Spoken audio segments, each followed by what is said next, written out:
Marcus Chen had been walking for 3 days through the wasteland that separated human territory from the forbidden zones. The military tribunal's words still echoed in his mind. Stripped of rank, exiled from all human settlements, never to return. All because he had refused to execute prisoners of war. The weight of his combat pack pressed into his shoulders, but Marcus barely noticed. 20 years of military service had ended with a court-martial and banishment. The irony wasn't lost on him that his superiors called him a traitor for showing mercy, while the enemy had always called humans monsters for showing none. As the sun set behind him, painting the rocky terrain in shades of orange and red, Marcus spotted smoke rising in the distance. Not the thin wisps of a campfire, but thick, dark columns that spoke of destruction. His soldier's instincts kicked in despite everything. Someone needed help. He crested a hill and found chaos below. A settlement unlike anything he had ever seen was under attack. The buildings were carved from living rock, spiraling upward like frozen tornadoes. But what made his breath catch weren't the structures. It was the defenders. Dragons. Real dragons. Not the mechanical war machines humans had built and named after the mythical creatures. These were living beings with scales that shimmered like jewels, wings that cast shadows across the battlefield, and eyes that held intelligence. They fought desperately against attackers Marcus recognized with growing horror. The Void Seekers had found this place. The Void Seekers were something humanity had encountered only in whispers and fragments of intelligence reports. An ancient race that consumed entire civilizations, leaving nothing but empty space where worlds once thrived. Military command had dismissed most reports as propaganda or fiction. Seeing them now, Marcus understood why entire species simply vanished from the galaxy. The creatures were wrong in every possible way. They moved like liquid shadow, constantly shifting between solid and ethereal forms. When they touched the dragon stone buildings, the structures simply ceased to exist, leaving perfect spherical voids. When they reached the dragons themselves, the proud beings screamed in agony as pieces of their existence were simply deleted. Marcus watched a young dragon, barely larger than a horse, try to protect what looked like younglings. A void seeker flowed toward them like living darkness. The dragon breathed fire that passed harmlessly through the attacker, then desperately tried to shield the young ones with its body. Every instinct told Marcus to stay hidden. He was one human with standard military equipment against enemies that had destroyed civilizations. He had no reason to help dragons. Humanity had never even known they existed. He was exiled, without home or purpose. But as he watched the young dragon's desperate last stand, something his grandfather had told him years ago surfaced in his memory. Marcus, a soldier's duty isn't to his flag or his commanders. It's to stand between innocent life and those who would destroy it. Marcus checked his weapons. Plasma rifle fully charged, ammunition sufficient, emergency medical supplies intact. He had faced impossible odds before. Never quite this impossible, but the principle remained the same.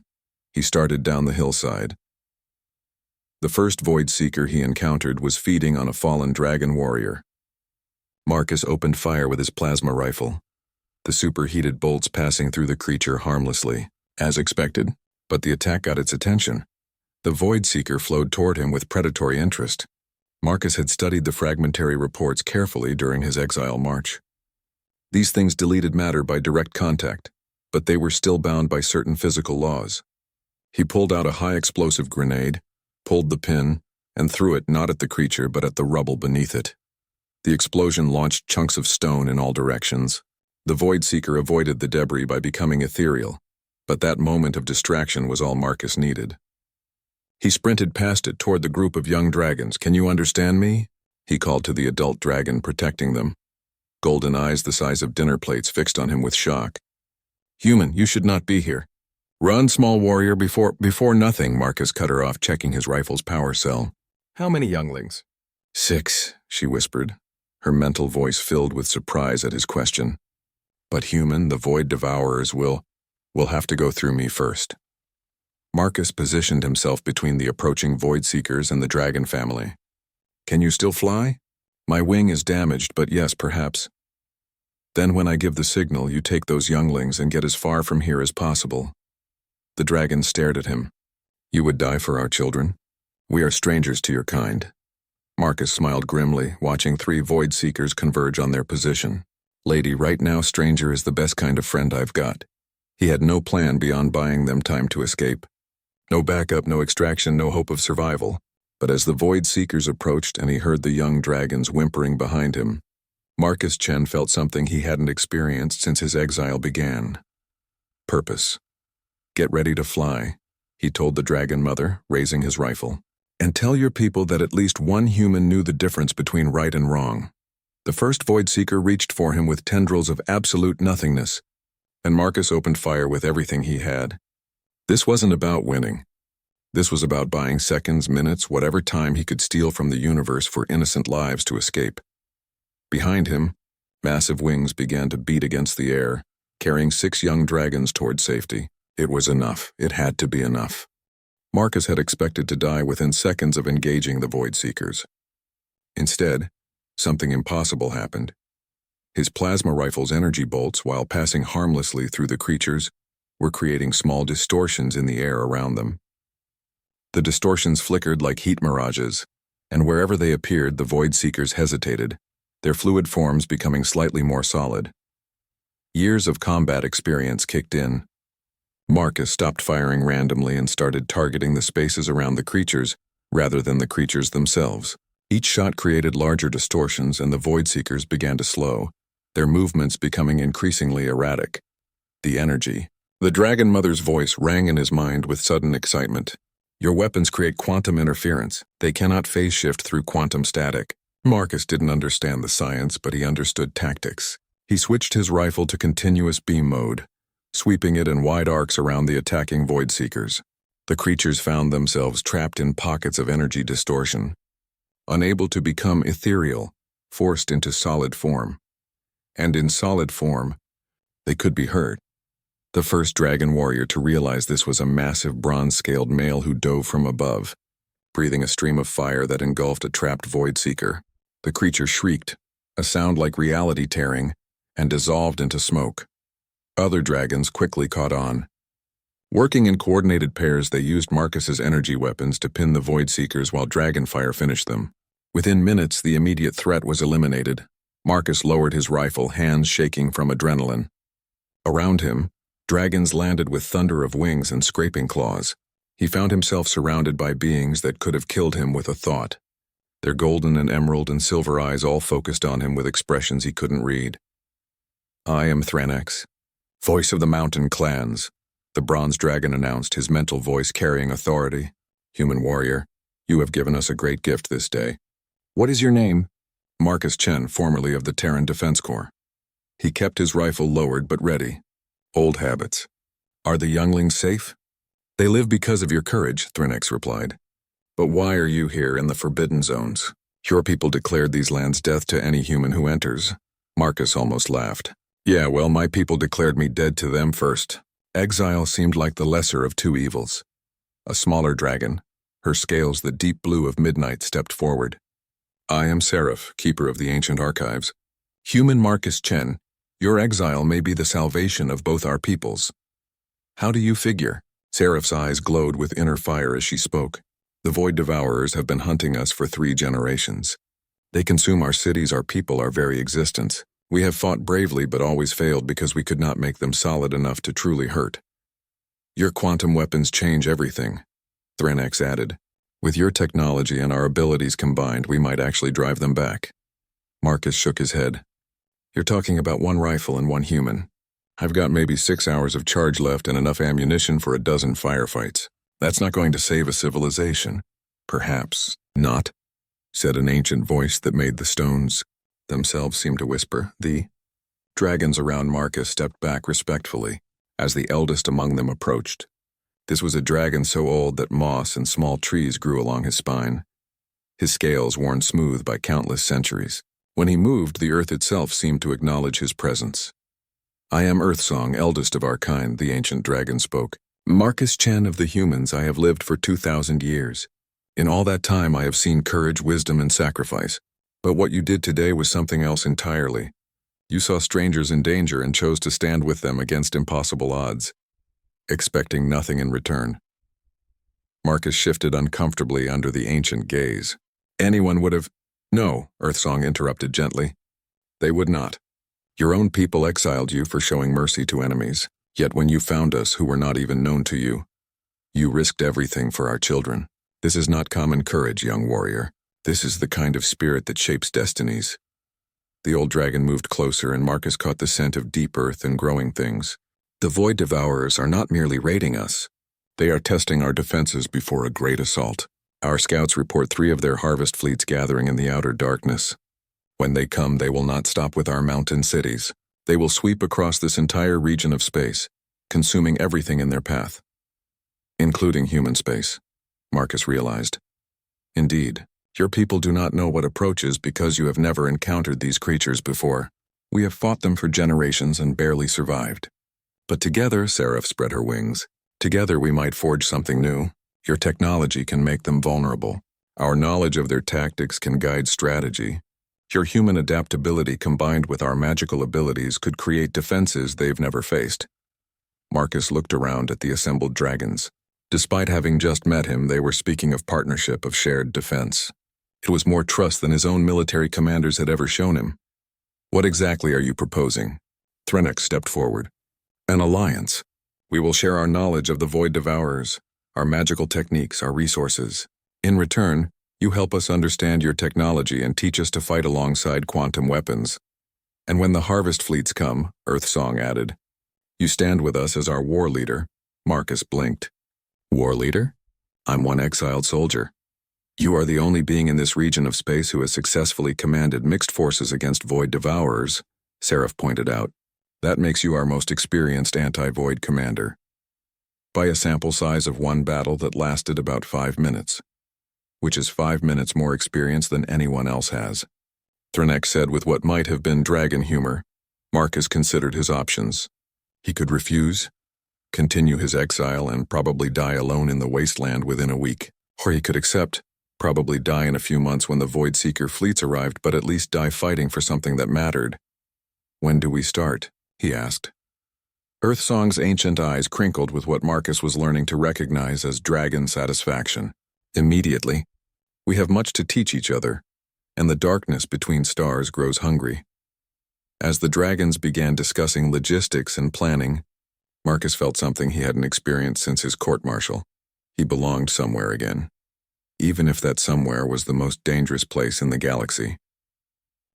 The dragon city of Pyrethane was unlike anything Marcus had imagined possible. Built into the living rock of a massive mountain, the city spiraled upward through dozens of levels connected by tunnels wide enough for dragons to fly through. Crystalline formations provided light that shifted with the time of day, and gardens somehow thrived in carved chambers deep within the stone. Marcus had been given quarters in what Threnex called the human scale section, chambers designed for smaller visitors, though he suspected the dragons had built them specifically for him. The rooms were comfortable, warm, and provided a view of the main city through carefully positioned crystal windows. For the past 2 weeks, he had been learning just how wrong humanity's assumptions about dragons had been. Your people believe we are simple creatures driven by greed and rage, Seraph explained as she showed him through the archive chambers. Thousands of crystal formations lined the walls, each one glowing with stored information. The truth is somewhat different. Marcus ran his fingers along one of the memory crystals, feeling warmth pulse beneath his touch. How so? We are engineers of reality itself, Seraph said simply. What your people call magic, we call applied physics. We shape matter and energy through direct quantum manipulation. It is not mystical. It is technology so advanced that your current science cannot recognize it as such. That explained a lot. Marcus had watched dragons repair damaged structures by simply placing claws against broken stone, and somehow willing it whole again. He had seen them create fire that burned specific materials while leaving others untouched. Most impressively, he had witnessed Earthsong cause a small mountain to reshape itself into a defensive position. The problem, Seraph continued, is that our quantum manipulation requires direct contact or very close proximity. The Void Devourers stay phased just enough to avoid our abilities while still being able to attack us. But my weapons create interference that forces them solid. Exactly. Your technology fills a gap in our capabilities that we never realized existed. Seraph's excitement was obvious even through the psychic translation. But we also offer you capabilities your people never dreamed possible. Marcus was beginning to understand that. In return for teaching the dragons about human military tactics, communications protocols, and weapons technology, they were teaching him their reality engineering. It turned out that humans had latent quantum sensitivity that could be awakened with proper training. Focus on the molecular structure.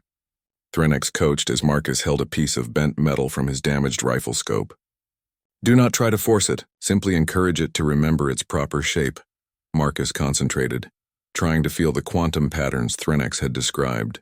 For a moment, nothing happened. Then gradually, he felt something like tiny vibrations in the metal. Following his instructor's guidance, he gently encouraged those vibrations to shift. The metal straightened itself in his hands. Remarkable, Threnex rumbled approvingly. Most dragons require decades of training to achieve basic matter manipulation. You accomplished it in 2 weeks. Human adaptability, Marcus muttered, staring at the repaired scope. We're good at learning new ways to break things. Apparently also good at learning new ways to fix them. Which brings us to today's lesson, a new voice announced. Marcus turned to see a dragon he hadn't met before approaching. This one was smaller than most, with scales that shifted color like oil on water and an expression that seemed perpetually amused. Marcus Chen, meet Nightscale, Threnex said, our expert in what you humans would call special operations. Nightscale's mental voice carried a hint of laughter. I am told you wish to understand Void Devourer tactics and capabilities. Come, I will show you what we face. They flew, Marcus riding an especially designed harness on Threnex's back, to a mountainside that had been carved into a massive amphitheater. At the center sat a collection of crystal formations that hummed with contained energy. Battle recordings, Nightscale explained. Every major engagement with the Void Devourers for the past 50 years. The first crystal activated, and suddenly Marcus was standing in the middle of a space battle. All around him dragon ships, living vessels that looked more grown than built, engaged swarms of Void Seeker craft. The enemy ships were wrong to look at, constantly shifting between solid matter and empty space, making them nearly impossible to target effectively. They phase shift not just to avoid damage, but to create it, Nightscale narrated as Marcus watched a Void Seeker ship pass through a dragon vessel. Where it touched, sections of the dragon ship simply ceased to exist. Each pass removes matter permanently. A few dozen passes and even our largest ships are reduced to scattered debris. The recording shifted to show ground combat. Marcus watched dragon warriors struggle against Void Seeker infantry that could become intangible at will, striking from unexpected angles before vanishing back into nothingness. Traditional dragon fire passed harmlessly through them while their touch deleted armor, weapons, and flesh with equal ease. How do you hurt them at all? Marcus asked. Rarely and with great cost, Nightscale replied. If we can trap them in quantum barriers, they sometimes remain solid long enough for sustained fire to work.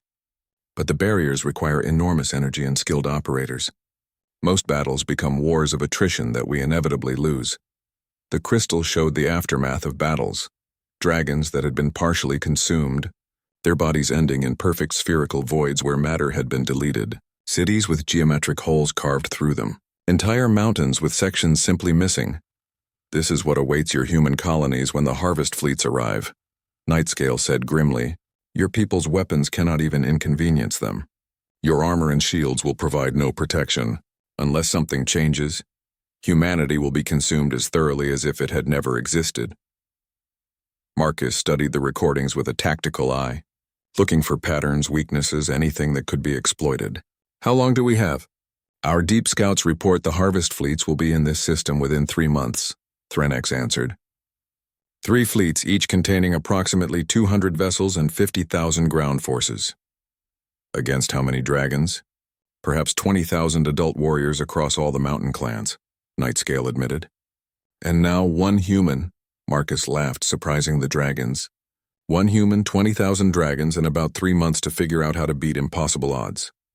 He grinned at their confused expressions. You know what? I've had worse assignments. You find this amusing? Threnex asked. I find it familiar, Marcus corrected. Overwhelming enemy force. Impossible timeline, certain death if we fail. And just enough resources to make success theoretically possible if everything goes perfectly. He stretched, feeling his recently healed wounds pull slightly. This is exactly the kind of situation human military doctrine was designed for. Human military doctrine accounts for such scenarios? Human military doctrine assumes such scenarios, Marcus replied. See, you dragons have been trying to fight the Void Seekers like they're just another enemy, with unusual capabilities. But they're not. They're a force of nature, like a hurricane or an earthquake. You don't fight hurricanes by standing in their path with bigger weapons. Then how do you fight them? Marcus smiled, and for the first time since his exile began, he felt truly at home. You don't fight them where they're strong. You make them fight you where they're weak. And according to everything I've seen, they have one major weakness they probably don't even realize. Which is, they've never faced an enemy that could adapt faster than they could consume. Nightscale's scales rippled with interest. Explain. They're used to fighting civilizations that use the same tactics for generations, predictable responses to predictable threats. But humans? Marcus's grin widened. We specialize in being unpredictable, and now we've got dragon quantum manipulation to make us even more flexible. You have a plan, Threnex observed. I have the beginning of a plan, Marcus corrected. Give me another week to study your capabilities and their patterns, and I'll give you something that might actually work. And if it does not? Marcus shrugged. Then we'll improvise something else.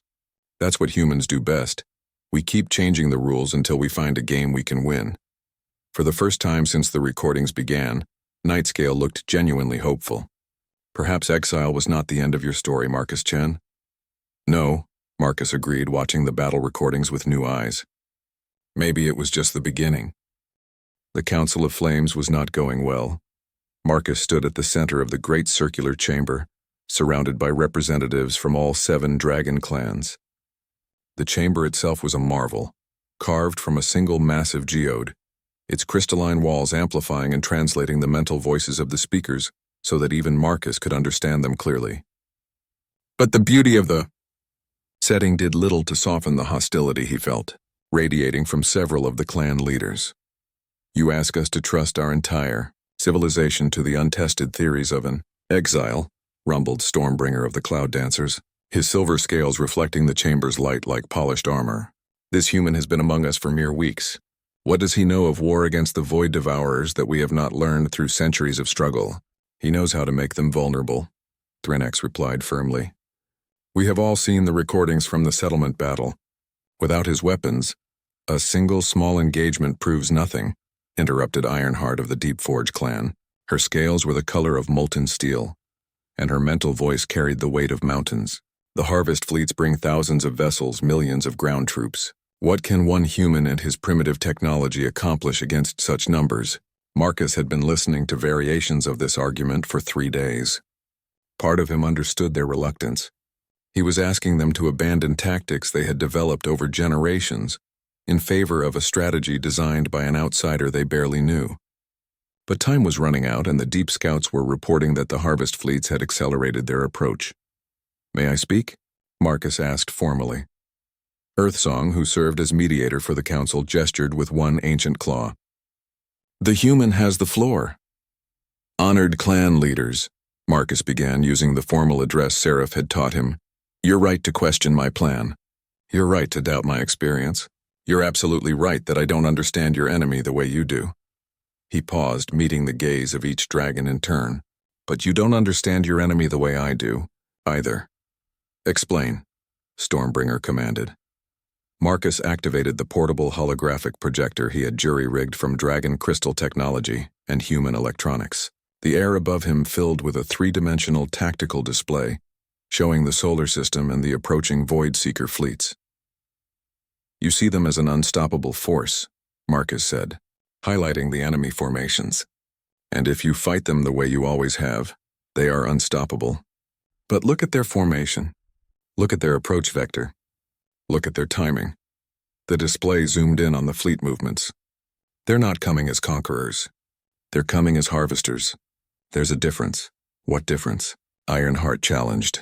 Conquerors want to hold territory. They protect their lines of communication, establish supply bases, maintain flexibility for changing objectives. But harvesters? Marcus manipulated the display to show predicted movement patterns. Harvesters follow predetermined routes designed for maximum efficiency. They expect minimal resistance. They plan to consume everything in their path and move on. Nightscale leaned forward with interest. You are saying they will be predictable. More than predictable. They'll be committed to a course of action that assumes you'll fight them the same way you always have. Marcus expanded the tactical display. But what if you don't? The hologram shifted to show the dragon territories from a strategic perspective. Your people have always defended from your mountain strongholds. Static defense is powerful but immobile. The Void Seekers have developed tactics specifically to overcome that approach. But what if there were no strongholds to defend? You suggest we abandon our cities? Stormbringer's voice carried dangerous undertones. I suggest we make them irrelevant, Marcus replied. Temporarily. The Void Seekers are expecting to fight fortified positions. Instead, we give them empty mountains while the real battle happens somewhere else entirely. Seraph's excitement was palpable. A mobile defense. Strike and fade tactics, exactly. But more than that. Marcus highlighted several positions on the tactical display. We turn their greatest strength against them. They phase shift to avoid damage and to delete matter. But phase shifting requires enormous energy expenditure, and it leaves them temporarily vulnerable in the transition moments. The display showed his proposed battle plan in detail. We create a series of quantum interference fields at predetermined locations. When the Void Seekers encounter resistance, they'll try to phase shift through it as usual, but the interference fields will destabilize their transition, forcing them to remain solid for extended periods. And while they are solid, Threnex asked, while they're solid, they can be hurt. More importantly, while they're solid, they're vulnerable to your quantum manipulation abilities. Marcus smiled grimly. Imagine using your reality engineering not to repair damage but to cause it, directly altering the molecular structure of their ships and weapons. The chamber fell silent as the dragons absorbed the implications. Earthsong spoke first, his ancient voice thoughtful. This would require perfect coordination between human technology and dragon abilities. Perfect timing, perfect execution, and perfect trust, Marcus added, because if it fails, there won't be time for a second attempt. Ironheart studied the tactical display intently. The quantum interference fields, they would require enormous amounts of energy to maintain, more than our current crystal arrays can provide, which is why we don't maintain them, Marcus explained. We create them on demand, using modified human fusion generators combined with dragon quantum crystals. Portable, powerful, and expendable. Expendable? Stormbringer questioned. The fields won't survive sustained assault. They're not meant to.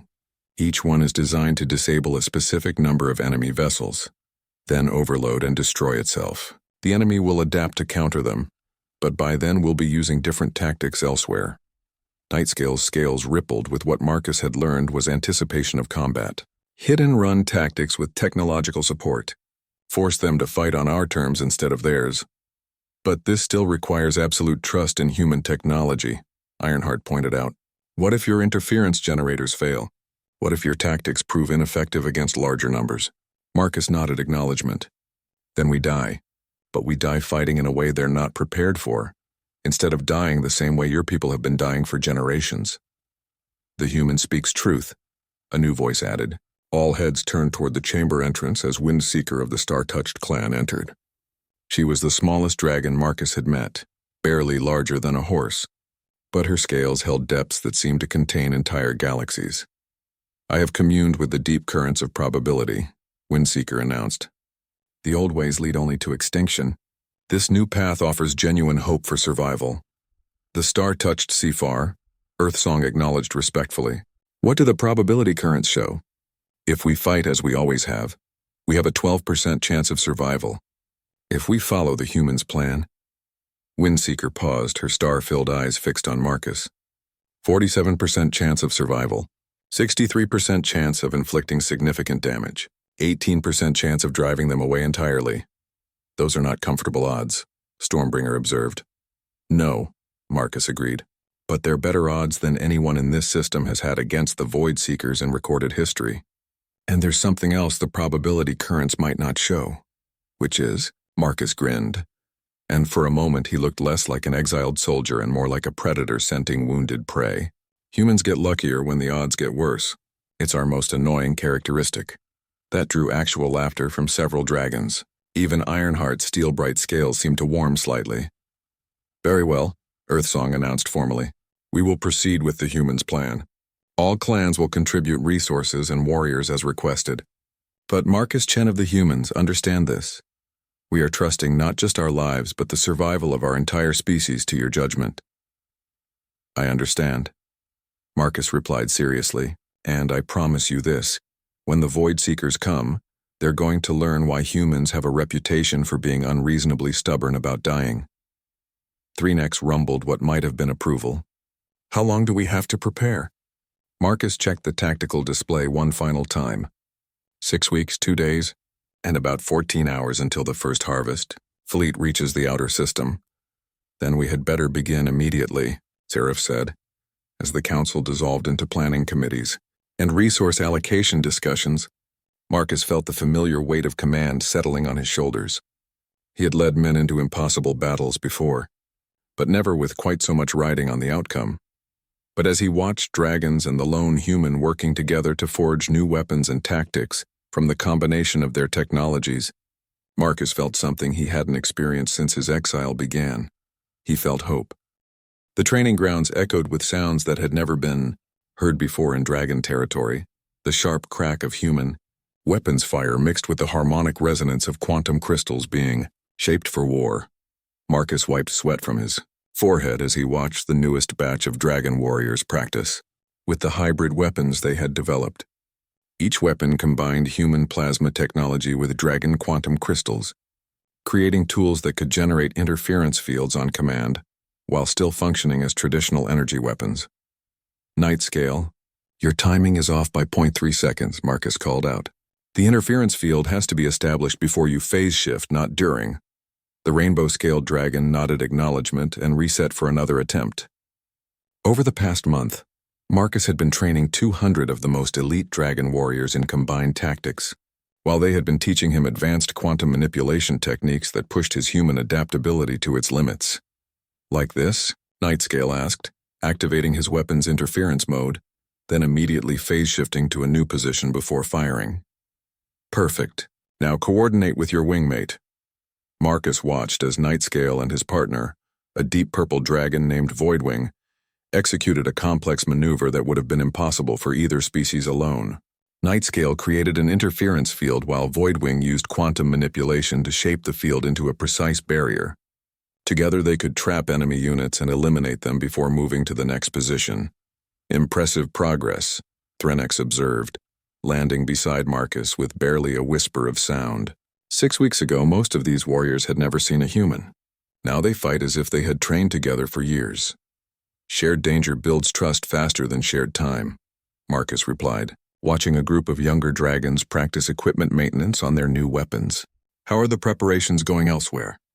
Better than expected. Seraph's crystalline storage arrays can now interface directly with your fusion generators. The portable interference projectors are ready for field deployment, and Ironheart's forges have produced enough hybrid weapons to equip 3 full war flights. Marcus nodded approvingly. The past 6 weeks had seen the most intensive technological and tactical development in dragon history. The combination of human engineering principles with dragon quantum mastery had produced innovations that neither species could have achieved alone. What about the other clans? Stormbringer's Cloud Dancers have established a complete mobile command network using our mental link abilities combined with your radio technology. We can now coordinate forces across the entire star system in real time. Threnex's satisfaction was evident. Earthsong has even managed to convince the mountain roots to abandon their deepest strongholds temporarily. That was significant. The mountain roots were the most traditional of the dragon clans, rarely emerging from their subterranean cities. For them to agree to mobile tactics represented a fundamental shift in dragon military thinking. Marcus, Seraph's voice carried urgent excitement as she approached at high speed. The deep space monitors have detected something. Marcus felt his stomach tighten. The harvest fleets? No, something else. Long-range scouts from the Void Seekers. They are conducting detailed reconnaissance of our defensive positions. How long until they report back? Perhaps 2 days, given their transmission distances, Marcus considered quickly. This changed the timeline significantly. Then we need to accelerate our preparations. Once those scouts report, the harvest fleets will adjust their approach based on what they learned. There is more, Seraph continued. The scout ships are using a new configuration we have not seen before. They appear to be specifically designed to detect quantum interference signatures. That was troubling. It suggested the Void Seekers were already adapting to counter the tactics they had observed in the settlement battle weeks ago. "Show me," Marcus requested. They flew to the primary command center, now a hybrid facility that combined dragon crystal technology with human computer systems. The main display showed the solar system with highlighted markers indicating the positions of Void Seeker scout ships. "They're conducting a systematic sweep," Marcus observed, studying the movement patterns. "Looking for something specific." "Our interference generation capabilities," Threnex suggested. "Maybe. Or maybe they're looking for me." Marcus had been considering this possibility for weeks. "I'm the only human in Dragon territory. If they figured out that human technology was responsible for their losses, they might be specifically hunting for human energy signatures." Windseeker materialized beside them with her characteristic silence. "The probability currents have shifted," she announced without preamble. "The enemy suspects more than we hoped but knows less than we feared." Meaning, they know something has changed in our capabilities, but they do not understand what. "Their adaptations are based on incomplete information." Her star-deep eyes fixed on Marcus. "However, your presence here is creating what you humans call a butterfly effect. Your very existence is altering the course of events in ways that extend far beyond this conflict." "Good ways or bad ways?"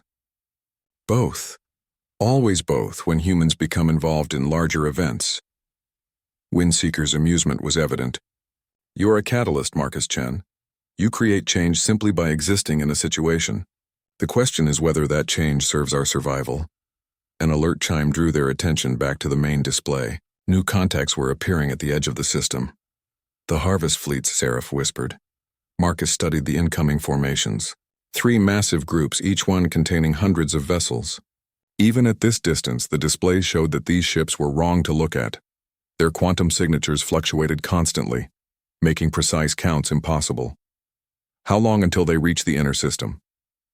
18 days, Threnex replied after checking the sensor readings. "Then we're out of preparation time." Marcus turned to address the assembled dragons.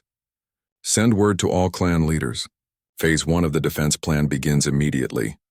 Over the next several hours, Marcus watched as the most comprehensive evacuation in dragon history began. The mountain cities that had stood for millennia were systematically emptied, their populations dispersing to hidden camps throughout the system's asteroid fields and outer moons. The cities themselves were left in place but filled with sensor drones and automated systems designed to simulate normal activity. Meanwhile, the real dragon forces took position at the carefully chosen battlefields, where Marcus's plan would either succeed or fail catastrophically.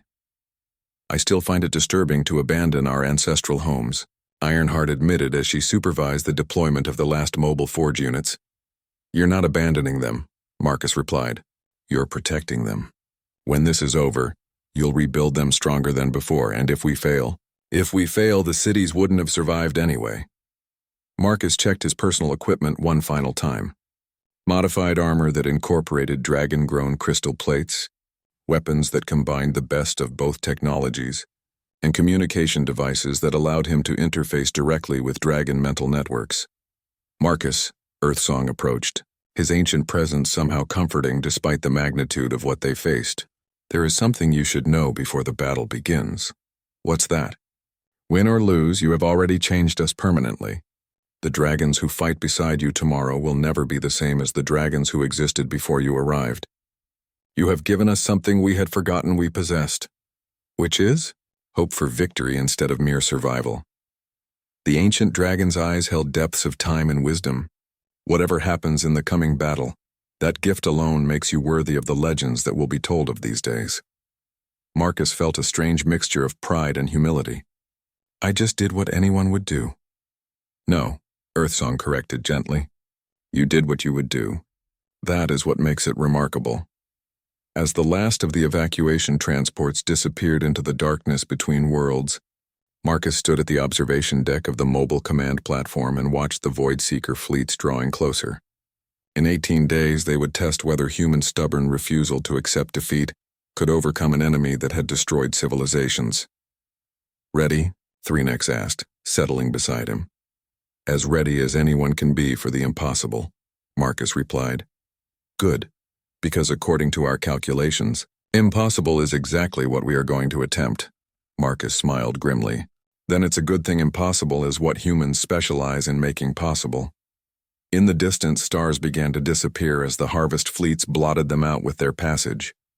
The final battle was approaching, and with it, the chance to forge a legend that would echo across the galaxy for generations to come. The first wave of Void Seekers struck exactly where Marcus had predicted they would. The abandoned mountain cities that had once been the heart of dragon civilization.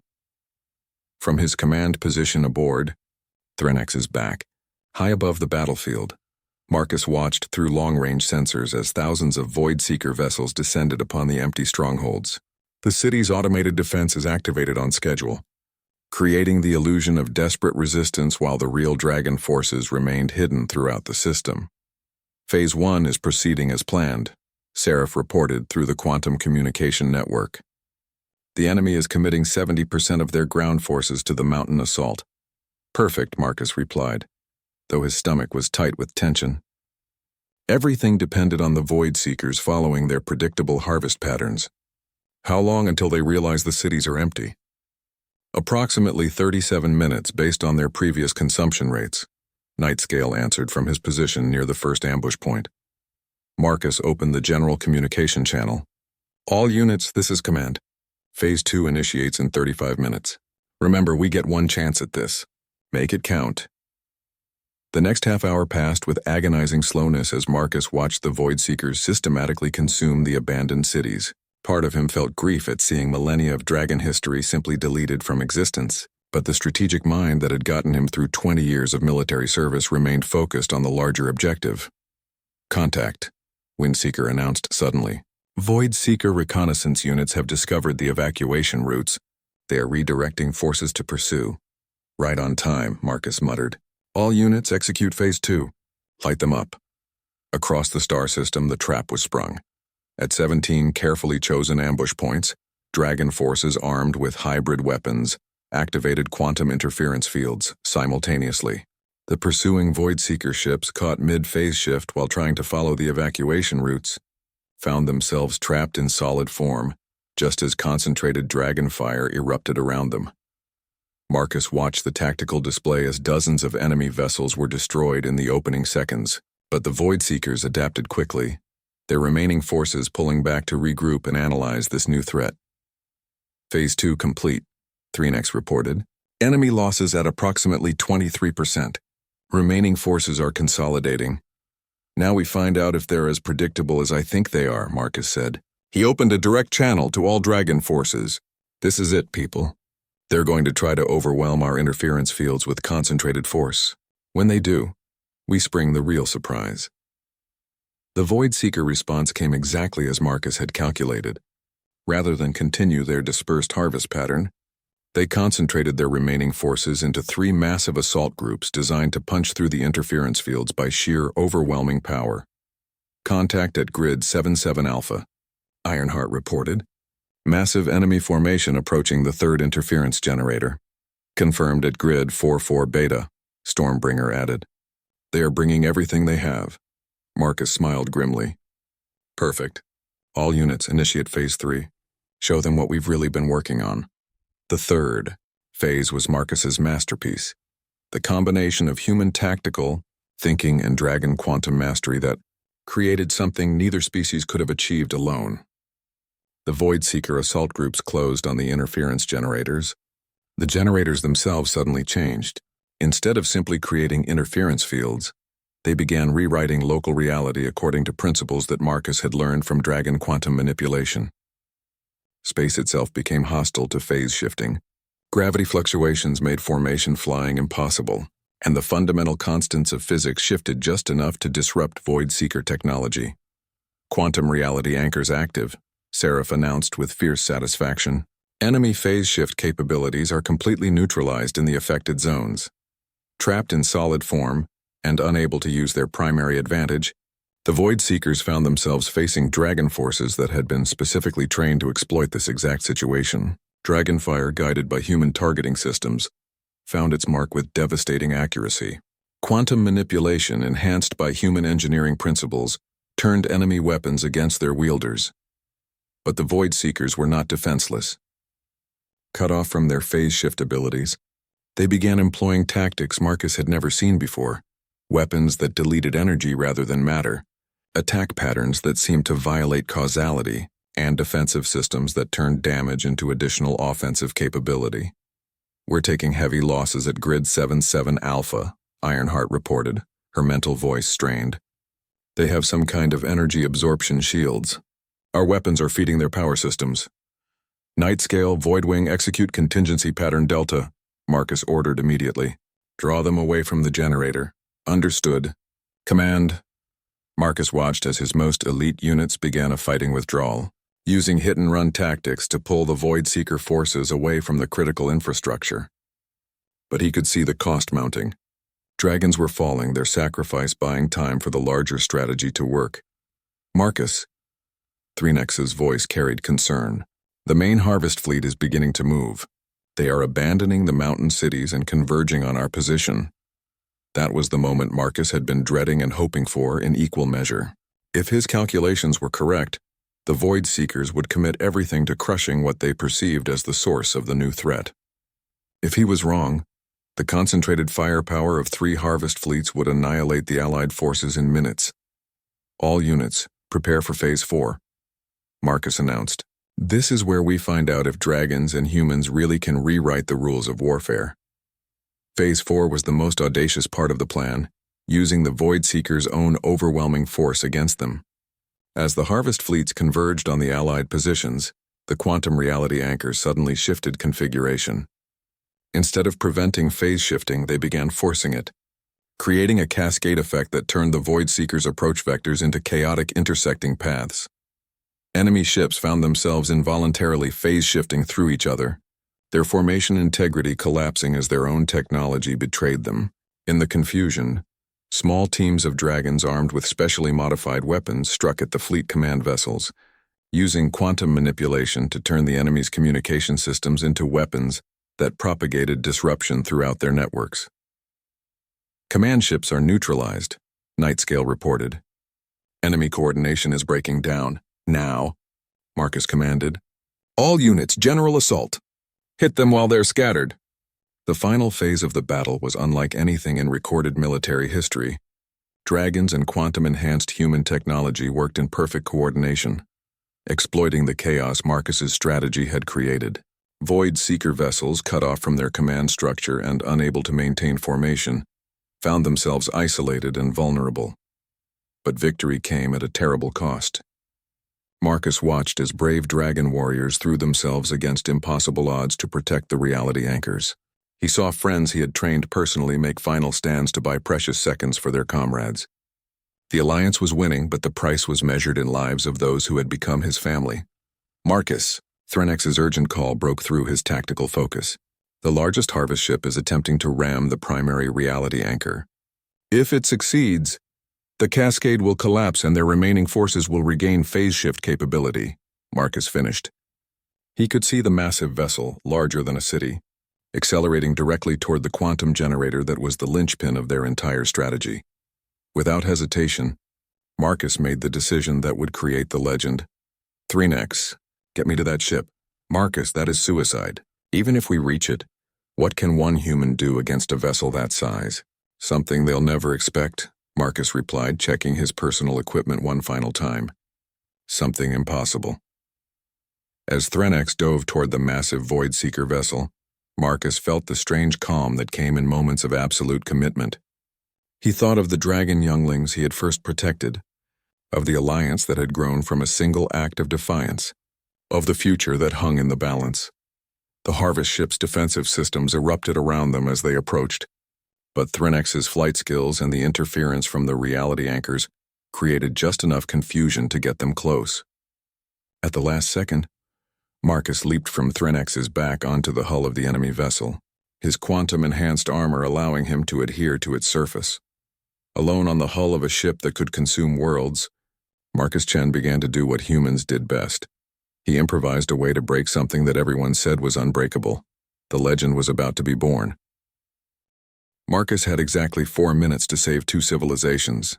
Clinging to the hull of the massive Void-Seeker harvest ship, he felt its alien engines vibrating through his boots as it accelerated toward the reality anchor. The ship's surface was wrong in ways that hurt to perceive directly. Geometry that shouldn't exist. Materials that seemed to absorb light and sound and meaning itself. But Marcus had learned dragon quantum manipulation, and with that knowledge came the ability to perceive the underlying structure of matter itself. The ship, for all its alienness, was still bound by physics. It had systems, power sources, structural weak points. It could be broken. Marcus activated his personal reality anchor, a smaller version of the battlefield generators that Seraph had built into his armor. The effect was immediate and agonizing. The Void-Seeker ship's hull became solid around him, trapping him against its surface while making it vulnerable to his touch. He placed his hands against the alien metal and began to work. Dragon quantum manipulation had taught him to encourage matter to remember different shapes, different purposes. Now, alone on the hull of a world killer, Marcus encouraged the ship's armor to remember what it was like to be separate atoms. He encouraged its structural supports to remember what it was like to be brittle. Most importantly, he encouraged its power systems to remember what it was like to be unstable. The ship shuddered as fundamental changes rippled through its structure. Alarms that existed in frequencies beyond human hearing began to sound. Emergency systems activated, trying to compensate for failures that violated their programming's basic assumptions about how matter behaved. Marcus felt the changes he was making fighting back against him, the ship's alien technology trying to maintain its coherence. But he had advantages the Void-Seekers hadn't counted on. Human stubbornness had evolved over millions of years of refusing to accept that problems were unsolvable, and dragon quantum techniques gave him tools to apply that stubbornness directly to reality itself. Marcus. Thronex's voice reached him through the quantum communication network. The ship is destabilizing, but it's still on course. You have less than 2 minutes, 1 minute and 57 seconds to be precise by Marcus's count. The massive vessel was close enough to the reality anchor that its destruction would create a cascade effect, bringing down the quantum field that was keeping the entire Void-Seeker fleet vulnerable. Marcus made his final choice. Instead of trying to destroy the ship gradually, he began encouraging its central power core to remember what it was like to be a star. The quantum manipulation required for such a transformation was beyond anything any dragon had attempted, beyond what human physiology should have been able to survive. But Marcus had learned something during his weeks with the dragons that he had never known about himself. Humans didn't just adapt to impossible situations. In the right circumstances, they transcended them. The ship's power core began to collapse and expand simultaneously, caught between Marcus's quantum manipulation and its own alien design principles. The result was a reaction that violated several supposed laws of physics and created something that was part explosion, part quantum cascade, and part pure impossibility. Marcus felt the change burning through his nervous system as he maintained contact with the ship's hull. He was asking his human biology to channel energies that could reshape matter at the atomic level. It should have killed him instantly. Instead, it transformed him. For 17 seconds, Marcus Chen existed as something between human and living quantum field, simultaneously touching every point on the ship's hull, while encouraging its entire structure to remember that it had never existed in the first place. The massive vessel simply unraveled, its component atoms forgetting how to hold together under the influence of a human will that refused to accept that anything was truly permanent. The ship's destruction sent shockwaves through the Void-Seeker fleet that went beyond the merely physical. The sight of their largest vessel being unmade by a single small figure had an effect on the alien psychology that Marcus couldn't have planned for. They ran, not retreat, running. The disciplined harvest fleets that had consumed civilizations across the galaxy broke formation and fled in panic from an enemy that could make their greatest weapons simply cease to exist through incomprehensible means. Within hours, the last Void-Seeker vessel had vanished into the darkness between stars, leaving behind a battlefield littered with the wreckage of the most decisive victory in dragon history. Marcus was found 3 days later, unconscious but alive, floating in the debris field where the harvest ship had been. His body showed impossible changes, cells that incorporated quantum structures, nervous system pathways that shouldn't have been able to exist. and energy patterns that read like a combination of human biology and dragon quantum manipulation. The medical readings make no sense, Seraph reported to the assembled clan leaders. He should be dead 17 times over. Instead, he appears to have achieved a stable fusion of human adaptability and dragon quantum mastery. I have never seen anything like it. Will he recover? Threnex asked. He is recovering, but into what, I cannot say. The changes to his cellular structure are permanent. He is no longer entirely human, but he is not dragon either. He has become something new. Marcus woke 6 days after the battle to find himself in a medical chamber that combined the best of both civilizations' healing arts. His first words were typical. Did we win? We won, Earthsong confirmed, his ancient presence somehow comforting. The Void Seekers are gone. Our peoples are safe, but Marcus Chen, you have paid a price that no one should have been asked to pay. Marcus attempted to sit up and discovered that his perception of reality had changed fundamentally. He could see the quantum structure underlying everything around him, feel the probability currents that Windseeker navigated, and sense the thoughts of every dragon in the medical facility. I'm different, he observed calmly. Profoundly different. Seraph agreed. The quantum energies you channeled have rewritten your biology at the cellular level. You are still you, but you are also something unprecedented. Marcus considered this information with the same practical approach he brought to all problems. Can I still fight if needed?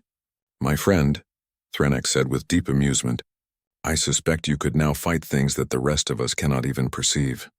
Over the following months, as both civilizations rebuilt from the war, Marcus discovered the full extent of his transformation. He could manipulate matter like a dragon, but with human intuition that allowed for innovations no dragon had imagined. He could survive in vacuum, phase through solid matter when needed, and perceive threats across vast distances, but most importantly, he could serve as a permanent bridge between human and dragon civilizations. The alliance that had been forged in desperation became a partnership that transformed both species. Human technology advanced by centuries almost overnight, while dragon culture gained new perspectives on adaptation and innovation.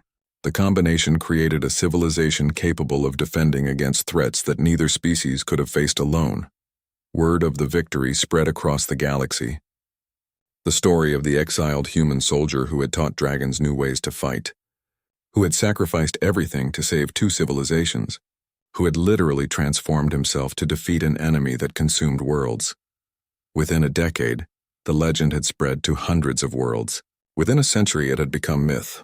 The tale of Marcus Chen, the human dragon, the void breaker, the one who stood between darkness and light when the galaxy needed a hero most. Different species told the story differently. Some emphasized his tactical genius, others his personal sacrifice.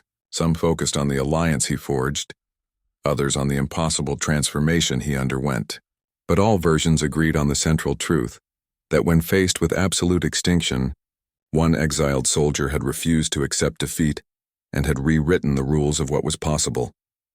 1,000 years later, when new threats emerged from the darkness between galaxies, military academies across known space still taught the Chen doctrine, the principle that any enemy could be defeated if you were willing to change the nature of the fight itself. And in the deepest archives of dragon memory crystals, maintained by AI systems that Marcus had helped design, the complete record of those 17 seconds was preserved. The moment when a human will refuse to accept that anything was truly permanent, and in doing so, created a legend that would burn across the ages. The exiled soldier had found his purpose in the most unlikely place, fighting for people who weren't his own, using methods that didn't exist, against an enemy that consumed civilizations. And in saving two species, he had created something greater than either could have achieved alone. A future where the impossible was just another problem waiting for the right person to solve it. The legend lived on, inspiring others to stand between innocent life and those who would destroy it. No matter the odds, no matter the cost, just as Marcus Chen had always believed they should.